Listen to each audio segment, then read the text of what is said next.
అందరికీ నమస్కారం. నా పేరు సృజని కోడిదాసు. నేను masters in food nutrition and dietetics Andhra యూనివర్సిటీలో చదివాను. నేను ఒక గోల్డ్ మెడలిస్ట్ ని. ఇక్కడ బెహర్ హాస్పిటల్స్ లో కన్సల్టెంట్ డైటిషియన్ ఇంకా న్యూట్రిషన్ కింద వర్క్ చేస్తున్నాను. ఇప్పుడు మనలో చాలా మందికి మార్నింగ్ అసలు ఏంటంటే కాన్స్టిపేటెడ్ గా ఫీల్ అవుతూ ఉంటాం.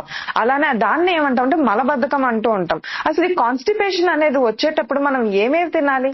ఈ కాన్స్టిపేషన్ వచ్చేటప్పుడు మనం మోస్ట్లీ ఫైబర్ రిచ్ ఫుడ్స్ అనేవి ఎక్కువగా తినాలి. అంటే ఈ ఫుడ్స్ అయితే ఎప్పుడైతే తింటామో మన గట్ హెల్త్ అనేది చాలా బాగుంటుంది. అవి ఏంటవి? Oats, all fruits and vegetables, green leafy vegetables అంటే ఆకుకూరలు అన్ని తినాలి, అన్ని ఫ్రూట్స్ అన్ని వెజిటేబుల్స్ తీసుకోవాలి, ఓట్స్ తీసుకోవచ్చు, బార్లీ తీసుకోవచ్చు, బ్రౌన్ రైస్ తీసుకోవచ్చు. ఏదైతే ఈ ఫైబర్ ఉన్న ఫుడ్స్ అనేవి ఎక్కువగా తీసుకుంటామో అప్పుడు ఏమవుతుంది అంటే మన కాన్స్టిపేషన్ అనేది బాగా తగ్గుతుంది. అలానే ఈ కాన్స్టిపేషన్ ప్రాబ్లం ఉన్న వాళ్ళు ఎప్పుడైతే ఉంటుందో వాళ్ళు లెఫ్ట్ సైడ్ పడుకుంటే చాలా బెనిఫిట్. ఎందుకు అంటే ఆ గ్రావిటీ ఏదైతే క్రియేట్ అవుతుందో మన స్టూల్ ని ఈజీగా ఏంటంటే పాస్ చేయడానికి అవుతుంది. అంటే స్మూదర్ గా ఇంకా డైజెషన్ ప్రాసెస్ అనేది చాలా ఫాస్ట్ గా అవుతుంది అనమాట. దాని వల్ల మనకి యాసిడ్ రిఫ్లెక్స్ అనేది మన స్టమక్ లో చాలా బాగా తగ్గుతుంది.